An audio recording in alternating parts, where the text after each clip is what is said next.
the clinic, I didn't have any idea how to start a clinic. Even when I asked seniors, they didn't have any idea. So I looked up this about Doctorpreneur Academy. I knew about Pranav sir that he was running free sessions those days. I think those days, 4 p.m. Sunday, they used to run free sessions, 4 to 5 p.m. back in 2022. Yeah. So one or two free sessions I had attended, and then I got the idea that these people are helping starting people their own practice, and that also consolidated my thought of starting my own clinic. Because see, at the initial, we never know that it's going to be successful or not.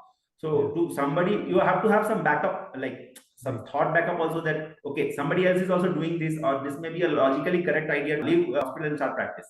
So but that time this academy was doing a lot of free sessions every Sunday 4 to 5 p.m. So in my Sunday duties, I used to watch that a lot of time and see that, okay, this is the structure we should follow. This is the benefits. What are the advantages of doing all this? So in that way, I got the idea more firm. And then when I about to start the clinic, 1 month before, I took the subscription and I studied the material of to what all kind of structure you need to start a clinic.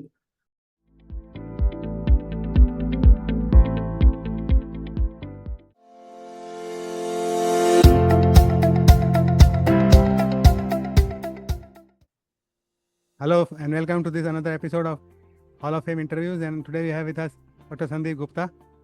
He's a pediatrician and now he has turned into a content creator also. So that has helped his practice a lot way, and he has got special training in critical care as well as pediatric intensives in various hospitals in Gangaram and other places. So he is full-fledged pediatrician, but now he has another feather in his cap, that is internet and online stuff. So let us talk to him and try to understand how he has made this whole system of online materials as well as the educational material for the students, the teachers and the parents. So welcome and congratulations, Sandeep. Thank you, Pranav sir. I have been part of the Doctorpreneur Academy for last 2 years, and I had a lot of help when starting my own clinic about the logistics and the technical aspect, also planning the financial aspects and other things. So that time there was nobody to guide about how to start your own clinic, because when we start our own clinic, a lot of permissions are required. Government regulatory authorities, there's a lot of permission from the government side required, and a lot of compliances has to be made. So for a doctor who has worked for like 7-8 years in the corporate setup, we didn't have idea as to what we need to do. So in that aspect, the Doctorpreneur helped me, and this digital content creation actually started somewhere around the same time. When I started my own practice, I wanted to give additional information to parents, seeing that they don't have the regular healthcare information in the correct way, and they have a lot of regular doubts. Apart from the disease or the problems which they come with, they have a lot of queries and questions about regular taking care of the child. So regarding that, I wanted to do something, and in that aspect, I started making some videos. And as I progressed in that, I developed liking for this project. So I thought it is something where we can use our creativity, our style of speaking, and trying to solve the problems of parents, and it can be disseminated information into many parents and can help beyond the physical structure. So that's why I got interested in digital structure, and thereby I kept building on it slowly. So I think another important point is that many of the questions are repetitive. They keep asking the same questions again and again. It's very useful when you give it on a platform which is you can go and see as many number of times as you want to see.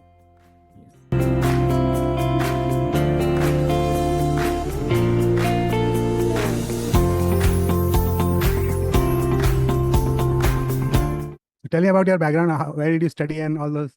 I did my MBBS in 2005. I started my MBBS, completed in 2010. Then like 1 year internship and 1 year of junior residency I did in cardiology in my medical college. That is it, DSMC Medical College in Bengal.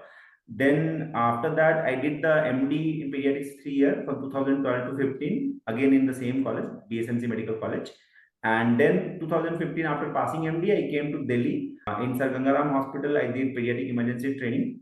And after that, I got a fellowship in pediatric intensive care, FNB board fellowship. I did it in Bangalore for 2 years, 2016 to 18. That was in Manipal Hospital, Old Airport Road. And then I worked for a short while in Narayana Hridayalaya, Bangalore. After that, almost like 3.5 years, I was working in Aster CMI Hospital in Bangalore. And then after that, I started my own clinic in 2022. So last 2.5 years, I've been running my own clinic.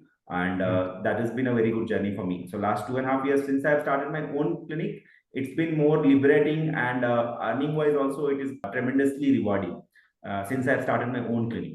That became a little bit different than working in corporates because there the salary was fixed and the earning was also limited to a cap. So you have now your own clinic, right? Yes, sir. And what about indoor facilities? You attachment with some hospitals? I am working as a visiting consultant with the same hospital I was previously full-time employed. Okay. So good. That is a good thing that you have done.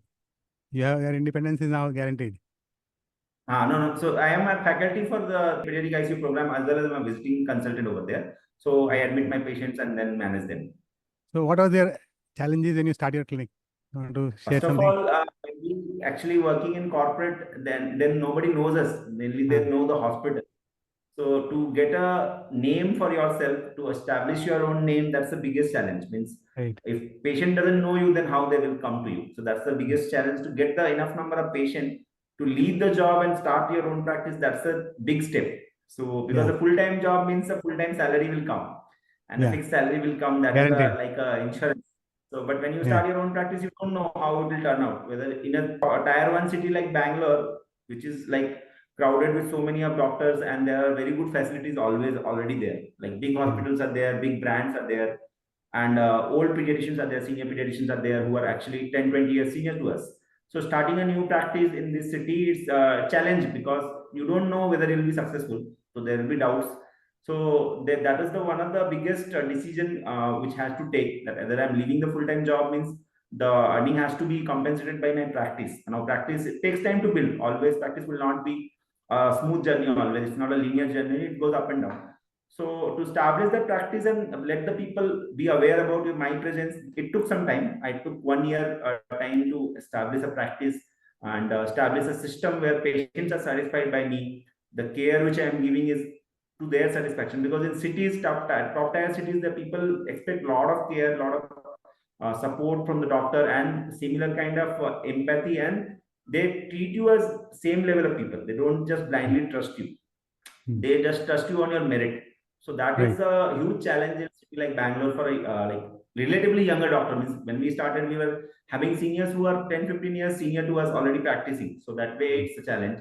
Then slowly sorting out the logistics issue. As a pediatricians, we have to sort out a lot of things about the child care, because that is again a lot of questions keep coming flying towards us all the time. Like when you're not even seeing the patient, they will keep messaging, and you have to sometimes answer, sometimes you have to sort them out in a different way. So that actually repeated questioning and asking the same questions or different kind of questions which are not related to clinical consultations, that prompted me to create a kind of a library or content collection where actually I can refer the patients to say that okay, this problem you can understand in this way and solve it in this way. So building a relationship with the patient family is also very important to have a good patient flow in your clinic. So that's one thing I worked on very like promptly in the initial part of my practice. So you have a clinic, right?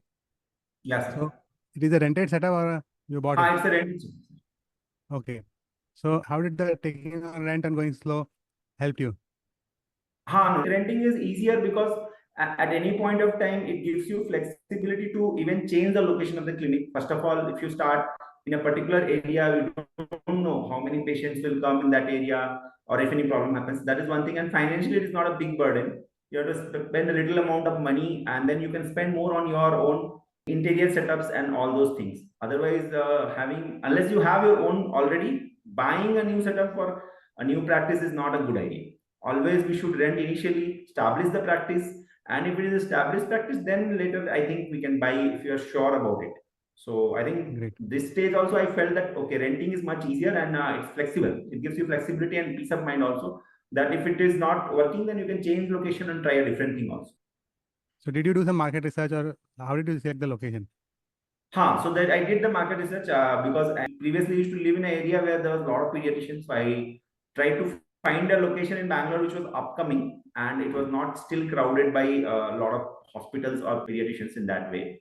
So I found a location where new IT park had been established 3, 4 years back, and the people had just started coming back in 2002 after 2022 after the COVID got over. So there was huge influx of people, and that area was not having many pediatricians. So there was 1 or 2 pediatricians, and that were also like 3, 4 kilometers away.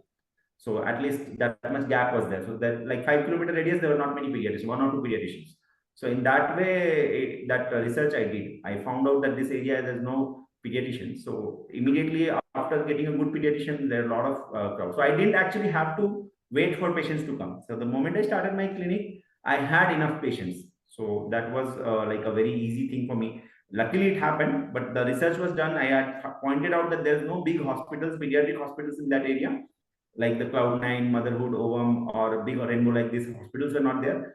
And even a big established pediatrician also was not there. So in that way, it helped me. Once you decide that you want to open a setup, you should go for a rented setup and establish your practice first. Then you can always have your own setup or maybe spend more.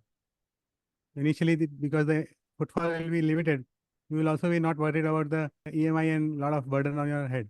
You can avoid that and follow what Sandeep has done.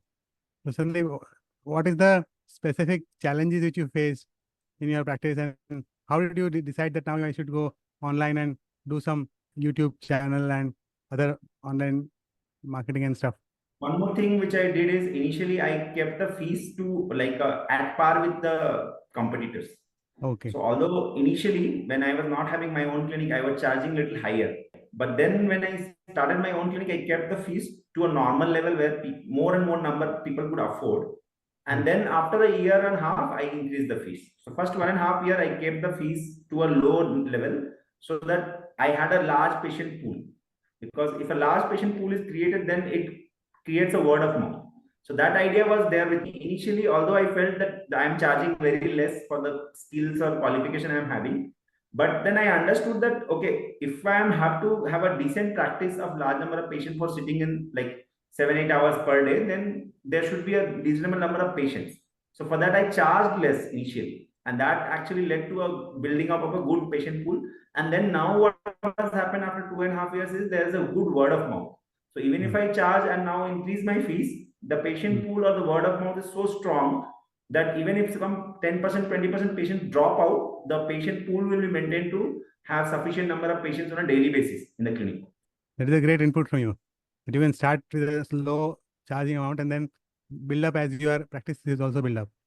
The word of mouth is a very important thing. The moment when I realized that patient has come to me by a referral from another patient or another family, so that becomes a very good testimonial to like trust. Now the trust in my practice is very strong. Till the time the word of mouth is not established, it is a very like not a firm practice. The moment your 80% of new patients are coming through word of mouth, they are not searching for a clinic. Like two ways they come: they search for a pediatrician and they come by Google and all. And another is they live in a society or they know a friend who actually have referred them to you. So when your new patient percentage is beyond 50% of the new patient percentage is by referral, that means your practice is strong. Because once a patient comes by a referral now, their trust fraction on you will be much higher than just a Google search. Although initially I had to rely on Google to get patients, because once you have seen some 5,000 patients, then only the word of mouth becomes strong. So like initial phase that Google was helpful, but later on now what has happened is majority of the patients are word of mouth patients. So then I don't have to establish myself. There is a very, already the trust factor is there because somebody has got benefit and they have passed on that recommendation for you. So then it becomes very easy to manage the patients and like handle the situation. So that's the thing I again focused on. So now the word of mouth is good. Second thing is you asked about the YouTube channel. So yeah, the thing is in the COVID time, I saw there's a lot of healthcare information sharing, and in that time actually I realized that maybe this is the way forward for healthcare, to create content which is helpful for people to manage their health. And that time only video consultation also had started in the COVID times, because physical clinics were closed that time. I am not having much work also. So thereby I started doing video consultations. And then during that time I figured out, as a parent, the parents don't have any idea about how to take care of a newborn, and there are a lot of things which they are not aware of, regular questions. And some of the relatives also had kids that time, so they kept day and night they kept asking questions on WhatsApp. So I kept replying. After some time, I realized that okay, this much replying will happen whenever a new child is born in my family or relatives or friends. So I better create some content library for them, so that anytime these questions are asked, we have a video content and we can share them with them. And that's how I started my YouTube channel. And then slowly I got a lot of interest in it. and then slowly now I'm building it more. So now you have a lot of subscribers, right? Around 168K are there in the YouTube. Okay. So how did you start? I mean, first few videos, tell us First something few about videos, your. I had actually made some 6-7 videos on COVID, because that time was the COVID time. Right. So in the news, everything was about COVID. So I made COVID related baby videos. Like if mother is having COVID, can she breastfeed the child? Or if your child has COVID or not, how to know? How you can differentiate between flu and COVID? Or if the COVID happens, how can parents prevent COVID from spreading from from them to the child? Or child has COVID, what parents should do? When to do COVID testing. So like made some 7-8 videos on COVID. Then after that, I started making videos on newborn care, and then slowly I got interested in trying to cover all the important questions which are asked on a day-to-day basis in my clinic. And then slowly now, last 6 months, 1 year, I realized this can be a very good side income source for a doctor, because it is a like a library. So what happens is everyone who has the same question, see, every mother will go through that same phase of having to rear a newborn, then a 1-year-old child, then a toddler, then a school-going child.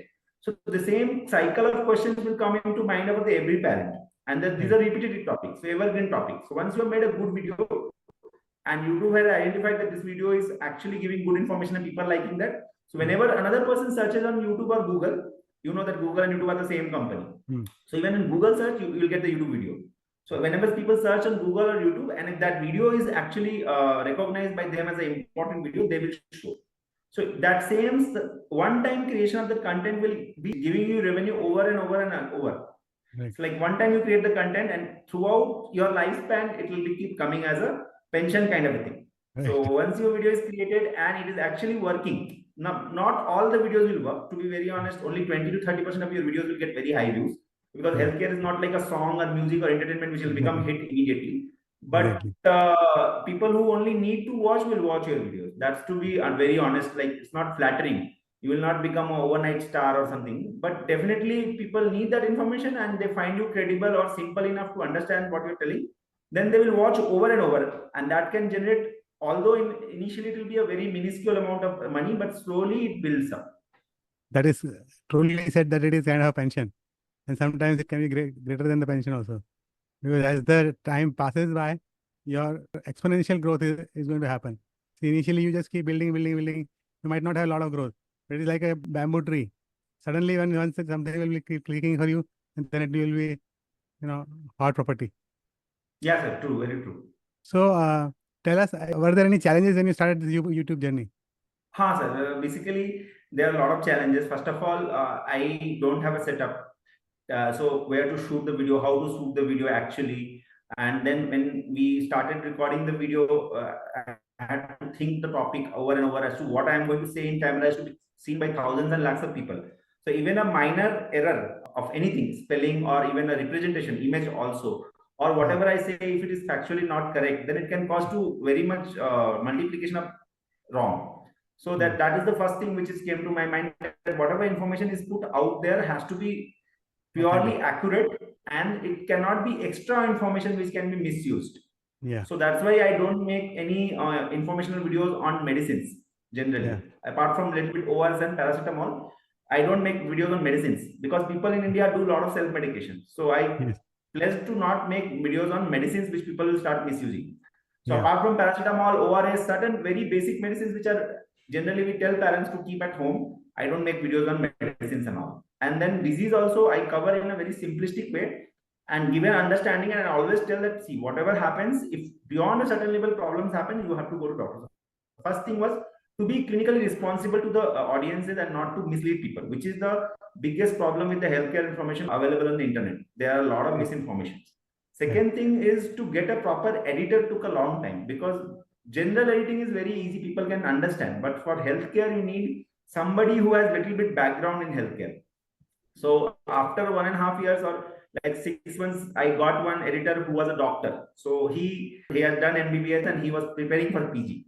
So he got PG seat, then he left. So then I found a physiotherapist who had good video editing skills. So last 2.5 years, he is editing my videos, and he's past physiotherapy now. But he is a very good friend of me now, because he has edited almost 90% of my videos on the channel. So he is doing for me. So that was one thing. Then we had a video editor, but we didn't have a YouTube manager who will manage the channel. because that is actually taking a lot of money. People ask a lot of money to do these things. The social media game, whoever are managers and all, they ask a lot of money. So I didn't want to spend so much money because I was not earning.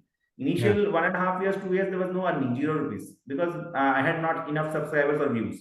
So to take it out of my pocket, it was a difficult decision. So initially, I used to do with some people who were having very less charges and also basic kind of stuff, very less charges and very much less expenditure. I wanted to keep the expenditure below 10,000 per month for YouTube. So then when actually I got the revenue started coming. So once the revenue started coming from YouTube PPP, I don't do, till now I have not done much brand promotions, but because I have to be responsible with that also. A lot of brands came actually initially to ask for promotion, but I didn't want to do promotion just because of sake of promotion to take money, because that like breaks the credibility. So I don't want to break the credibility, because only thing we have advantage above other people is the credibility of a doctor. So just doing random brand promotion I didn't do. And so that to retain that, I had to spend the money which I was getting from YouTube payment partnership. So that helped me to like grow the channel for last 1.5 years. I have been getting that money from YouTube. So last April 2023, I started, my channel got monetized. This is the important landmark. So that point, I actually could spend that money I was earning from YouTube to grow it further. So I hired a YouTube dedicated manager, and they then use some technical things to grow the channel and try to help me in growing the channel. So how do you create the content? When do you spare time, and which language you create the content? So initially I started for English, and I sent 10, 15 videos, 20 videos I had created in English. Then I realized, okay, English is not much, although many of us in India speak English, but people don't want to hear about English on social media. They want their own language. So majority of people speak in Hindi. So I started in Hindi. Once I started in Hindi, the viewership increased. So because like there are 50 crore people in India who understand Hindi, I guess. So there are a lot of people, Hindi videos are actually better. So Hindi, I started content creation ideas. Initially, I used to do based on the daily interaction with the parents, whatever they actually wanted to ask on a daily basis, and whichever area was vulnerable for them, like newborn care. Everyone is confused with the newborn because they don't know how to deal with the newborn. Newborn baby is entirely different from a child also. Absolutely different from a child also. First 6 months is totally different from a child also. So that was the one area where I actually focused.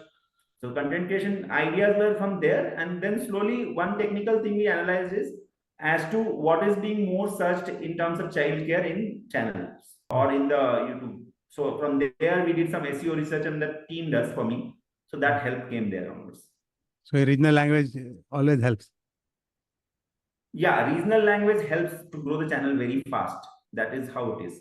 English doesn't work much in India. I had made that mistake initially. Then one of my friend suggested me, don't make it in English. It is not giving you enough viewership. Even though your content is good, English somehow people feel inertia. And Hindi has a very large following, and even people who are not Hindi speaking by native, because of the movies and songs, they also understand Hindi. Very true. So how has the Doctorpreneur Academy helped you? My association was with the Doctorpreneur Academy. Initially, in this respect, I was thinking how to start a clinic, because my idea was to get dissociated from the hospital, because I felt that the growth in terms of financial was not happening very fast. It was to get a 10%, 20% hike in the salary used to take 1 or 2 years. And that's how I felt it was for everyone, not like I was being treated differently, but all the doctors in the hospital structure, when you're working for a reputed hospitals, they have enough options to employ different doctors, and because of the brand, so they won't give you such a rapid hike unless you are at the peak of the ladder. So that's the problem with the junior level of doctors. So we were after MD 4-5 years experience, 6 years experience, so they were not getting the adequate salary for the work we were putting in. And there was a structural issue, not that anyone was stopping my growth. It is a structural issue in the system. So I wanted to think of earning better for what hard work I was putting. So that thought of starting the clinic. So the clinic, I didn't have any idea how to start a clinic. Even when I asked seniors, they didn't have any idea. So I looked up this about Doctorpreneur Academy. I knew about Pranav sir, that he was running free sessions those days. I think those days 4 p.m. Sunday they used to run free sessions 4 to 5 p.m. back in 2022. So 1 or 2 free sessions I had attended, and then I got the idea that these people are helping starting people. their own practice, and that also consolidated my thought of starting my own clinic. Because see, at the initial, we never know that it's going to be successful or not. So to somebody, you have to have some backup, like some thought backup also, that okay, somebody else is also doing this, or this may be a logically correct idea to leave hospital and start practice. So but that time this academy was doing a lot of free sessions every Sunday 4 to 5 p.m. So in my Sunday duties, I used to watch that a lot of time and see that, okay, this is the structure we should follow. This is the benefits. What are the advantages of doing all this? So in that way, I got the idea more firm. And then when I about to start a clinic, 1 month before, I took the subscription and I studied the material of to what all kind of structure you need to start a clinic.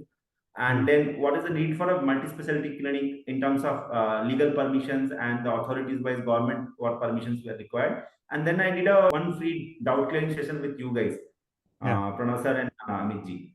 So that time also I had some doubts. I had now forgotten, it's a long time back, 2.5 years. So, but I had asked certain things, and it helped me to take the first step towards my starting my clinic. So I think I'll suggest you that high time it is your community should be done more systematic manner. If you don't have an app, you go for an app and make a proper YouTube, proper website. And then you can nurture your tribe or nurture your community in a way that they remain with you, and word of mouth will help you in multiplying much faster. Actually, for clinical consultation, I have an app. It's on my clinic's name. Video consultation app is there. And in that app, we have uploaded our contents, links to content. But that app now, what has happened is my physical consultations are so busy that I have not been managed to like do lateral consultations.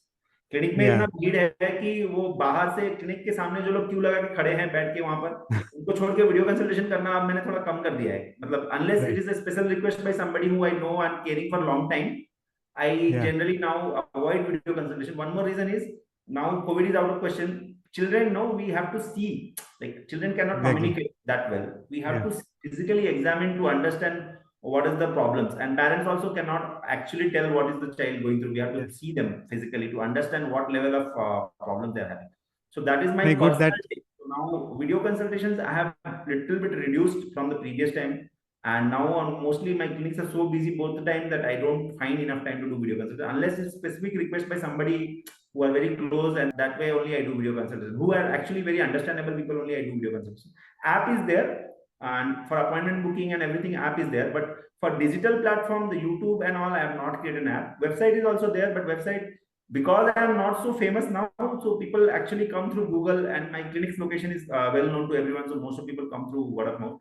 The website and that side I have thought out, but I think next step towards like establishing more patient like a follower base, then maybe I'll start an app, a parenting app kind of thing. I've thought what kind of food child can be given, those things, and there are childcare videos can be uploaded in that app and all. So that has not happened yet. Maybe I'll think about it. And good that you are actually putting all your content that you're creating in the app existing, but that will be consolidated and that will go to the focused population so that they are having feeling that you're nurturing them well. Yeah, sir. That is again another app which was created by a doctor in Mumbai, Dr. Atish Ladad. He is there. He's a senior pediatrician. He created that app that is called Doctors. I think you've heard about Doctors. Software program. Atish Ladad sir is there. He is in Mumbai. He created that software. The software has an inbuilt app. So subscription, with that the app comes. An app can be named on Google Play by your clinic's name or your own name. That's how it is. So I've been using that from beginning of my practice, and it is a very convenient app for me, and their service has been good. Because it's by a pediatrician, it helped me a lot again. That is also one side of the story. It was great talking to you, and a lot of information and a lot of inspiration for newcomers. What is your message to them? My message is, see, basically as a doctor, when we start, we have a lot of doubts and constraints with the time especially. But yeah, with the correct information, we can do a lot of good things for ourselves, because we always keep serving people and help patients.